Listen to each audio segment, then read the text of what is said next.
Festivāls, es jau skaitu nezinu, kurš man šis ir gads, 6. vai 5. Man šeit ļoti patīk.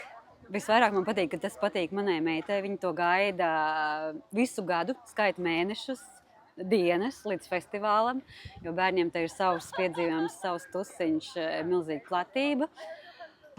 Man pašai šeit patīk, šī jau ir tāda garīgā Latvijas kopiena, kur tos cilvēkus, ko tu nekur citur nesatiksi, tad vismaz vienreiz gadā tu viņus šeit satiec un apmainīties ar to sirds enerģiju un mīlestību, prieku ieraudzīt, kaut vai vienkārši pabūt blakām, atbalstīt. Un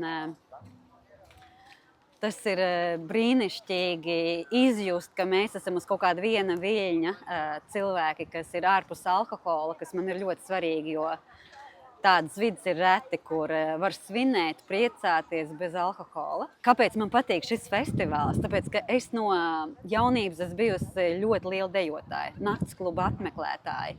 Bet tā kā es no jaunības arī nedzeru alkoholu, nelietoju, tad šī ir tā vieta, kur es varu dejot ļoti tīrās enerģijās, un kur brauc no pasaules dažādi mūziķi, un kur ir garīgā mūzika, kur es varu izbaudīt šo deju, un tas ir galvenais, kāpēc es apmeklēju šo festivālu, tieši dēļ dejas, dēļ mūzikas, un es varu iztrakoties, izlēkāties no sirds.